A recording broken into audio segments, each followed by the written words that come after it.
Hello, my name is Raj Rao.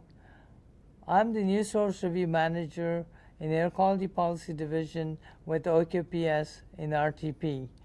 Today we're going to talk about the non-attainment NSR program requirements. What I'm going to cover in this module is talk about non-attainment NSR applicability, and then also once a source is subject to non-attainment NSR, what are the program requirements that the source would have to comply with. What's the non-attainment area? As most of you would know, the non-attainment area is an area in which the air quality is worse than NAAQS levels. In other words, the area where the ambient air quality is not meeting these standards. Such non-attainment areas are required to improve air quality within a certain time period so that they can reach attainment of the standards. Which sources might be subject to the major non-attainment NSR program? As the name implies, it does apply to new sources. In this case, since it's the major non-attainment NSR program, it would apply to new major sources, and it would also apply to existing major sources that make major modifications. What's a modification? Essentially, it's a physical or operational change at the source, and the change must result in a significant net emissions increase. And I'm going to explain those terms in the subsequent slides. So again, how do we determine if a new source is a major source under the non-attainment NSR program? There's several steps in getting to determine if a new source is a major source. The first step is to identify the non-attainment pollutants for the new source. The second step is to determine source's potential to emit. We'll talk about what that means. Then you determine the applicable major source thresholds. You do a comparison of the PTE with the major source threshold for each or any non-attainment pollutant. And finally, if the PTE exceeds the major source threshold, the source is subject to major non-attainment NSR for that pollutant. How do I identify which pollutants are non-attainment pollutants? So you determine if an area is an attainment and non-attainment. You would generally find this information on EPA's database, which is epa.gov/air/data. You could also contact the appropriate EPA regional office or the applicable state permitting authority, state or local permitting authority, for that information. What's the source's potential to emit? PTE, or potential to emit, is essentially the maximum capacity of a source to emit a pollutant under its physical and operational design. It's based on operating 24/7. It's 8760 hours per year, unless restricted by a permit condition. It can include the effect of emission controls if enforceable by permit, or the applicable state implementation plan or SIP, or tribal implementation plan or TIP, or finally a federal implementation plan or FIP conditions. What's the applicable major source threshold? As you can see, the default major source threshold for non-attainment areas is 100 tons per year, but for ozone, because you have several different classifications, the major source threshold would vary depending on the severity of the non-attainment area. So for instance, for serious ozone non-attainment area, the major source threshold is 50 tons per year for VOC or NOx. For extreme ozone non-attainment area, the major source threshold can be as low as 10 tons per year of VOC or NOx. When is the modification subject to the major non-attainment NSR program? when the proposed project emissions increase exceeds the significant emissions rate. And I'll talk about the significant emission rates in a minute.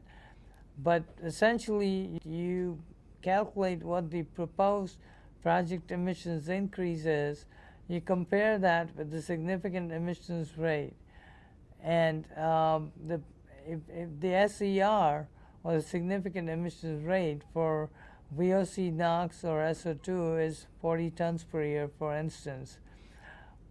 Once the project is significant, the second step is where you determine the net emissions increase from the project.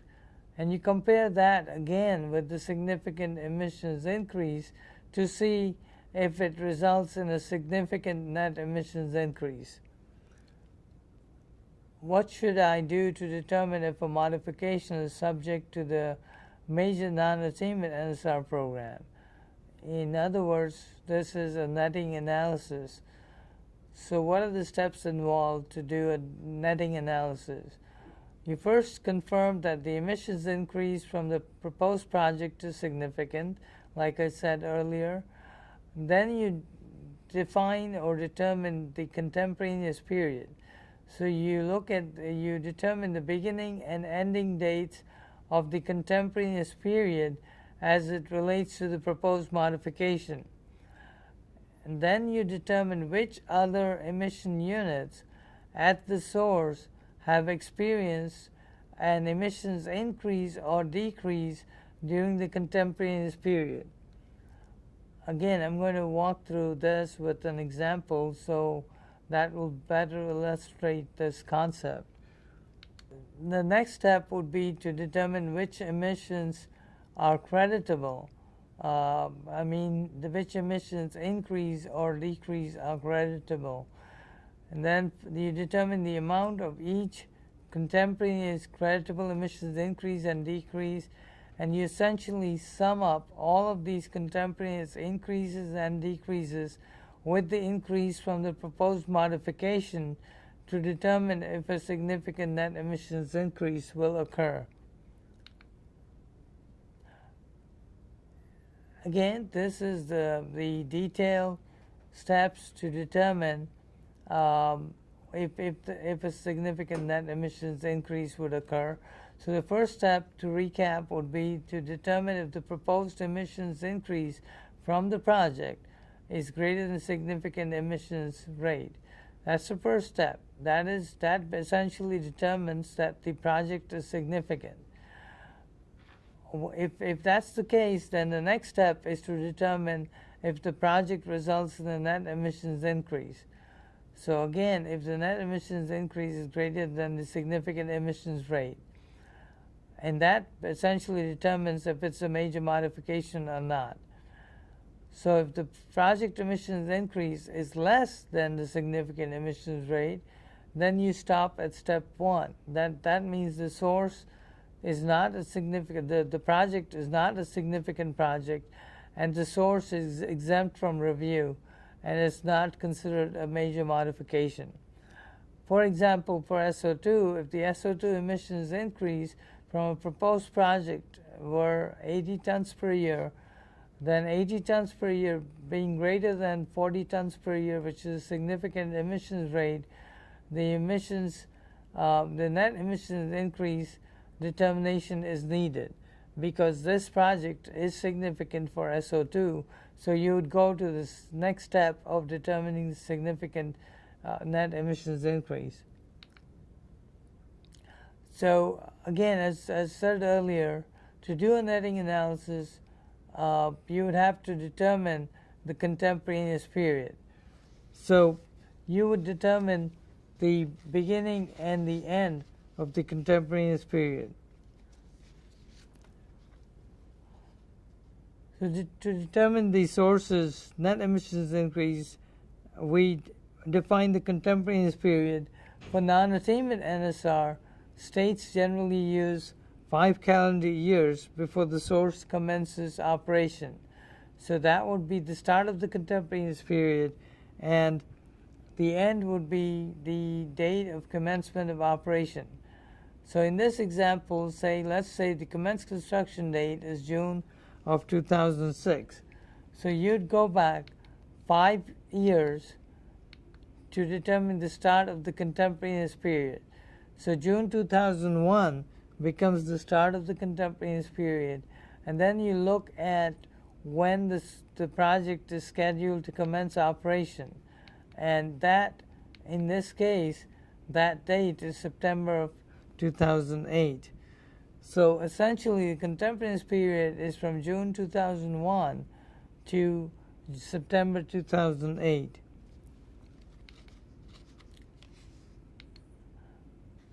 Then you move on to the next step of determining the contemporaneous emission increases and decreases.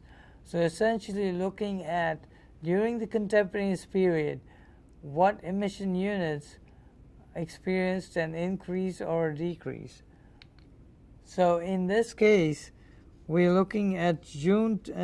In June of 2003, we had an emissions increase.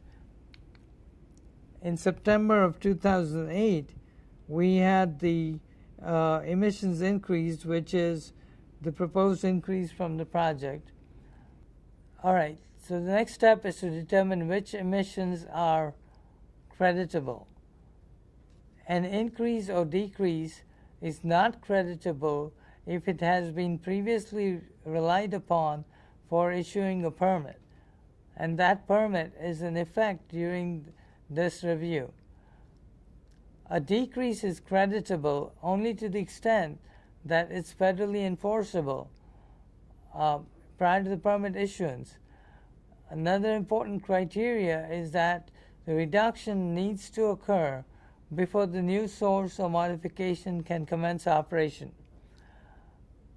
And the reduction also needs to be real and surplus. A source cannot take credit for a decrease that it has had to make or will make in order to bring an emission unit into compliance.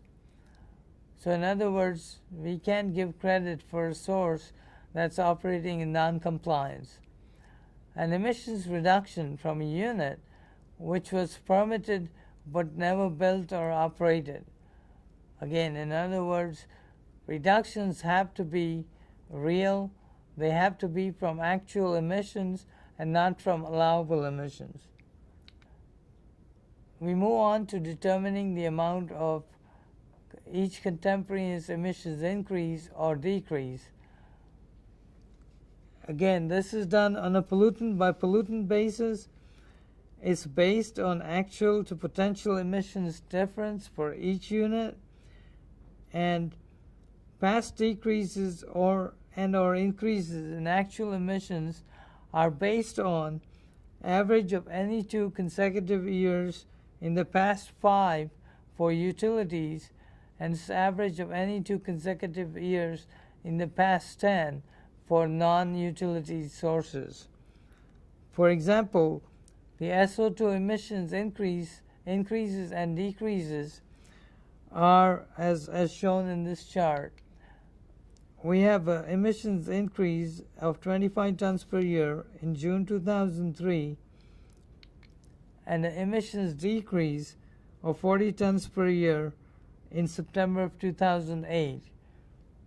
The proposed increase from the project that would commence operation in September 2008 is 80 tons per year. So doing our net emissions increase calculation, what we'd be doing is summing up all the contemporaneous creditable emissions increases and decreases with the proposed modification. So the equation there is NEI, which is the net emissions increase, is the proposed modification emissions increase plus creditable emission increase minus creditable emission decrease. So if you plug in the numbers that I just talked about, you'd be looking at an NEI of 80 tons, which is the proposed increase from the project, plus 25 tons, which is the creditable emissions increase, minus 40 tons, which is the creditable emissions decrease, to result in a net emissions increase of 65 tons per year. Since that's greater than 40 tons per year, which is a significant emissions rate for SO2, this project does result in a significant net emissions increase and is therefore a major modification. So now if this source or the major modification is subject to non-attainment NSR, we're going to talk about what are the program requirements that the source needs to comply with. The main program requirements are LAIR, or the lowest achievable emissions rate, and I'm going to talk about each of these in subsequent slides. Offsets at prescribed ratios, alternative sites analysis, statewide facility compliance certification, and a public comment period. These are the main non-attainment NSR program requirements. Let's talk about each of these now. What's LAIR? LAIR is an emissions rate that has been achieved or is achievable for a defined source.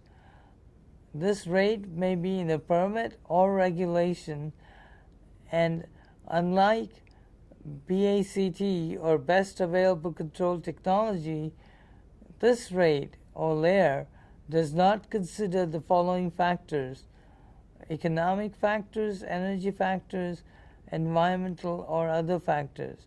In other words, it's truly the lowest achievable emissions rate that has ever been achieved or is expected to be achieved for a source.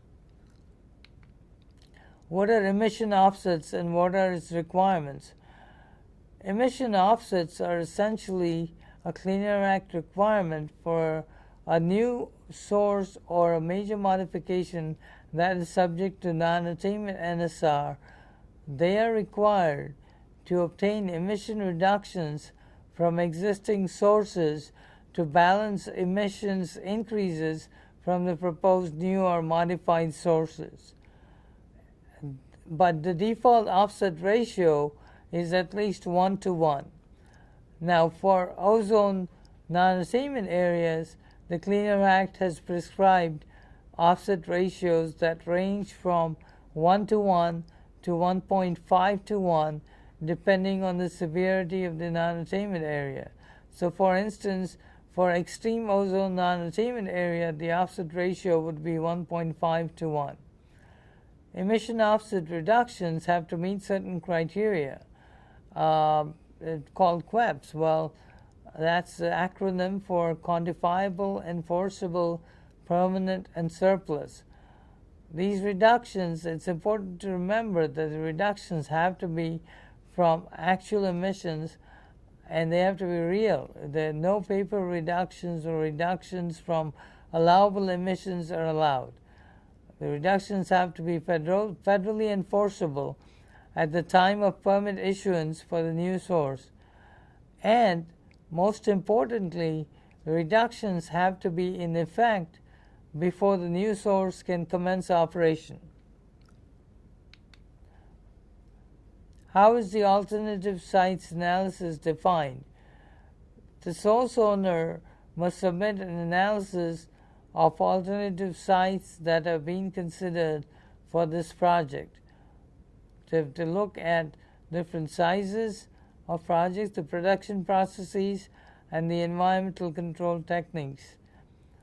The analysis for such proposed source must demonstrate that the benefits of picking this particular location significantly outweigh the environmental impacts and the social costs imposed as a result of the location, construction, or modification. How is compliance certification defined? Essentially, the Clean Air Act requires that any major source or a source that's making a major modification that's subject to non-attainment NSR, the source owner must certify that all of the sources in that state are in compliance or on an approved schedule for compliance with all applicable Clean Air Act regulations. Finally, what are the public participation requirements? The major non-attainment NSR regulations require that all of these permits are noticed for public comment for a 30-day period. The public notice needs to occur generally in regional and local newspapers.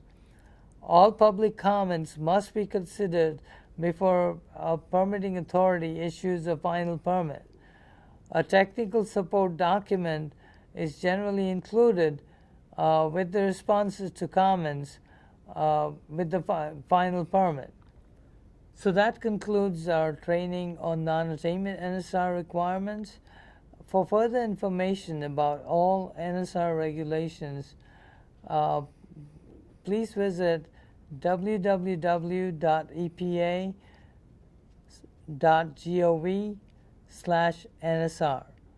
Again, the website is epa.gov/NSR. Thank you.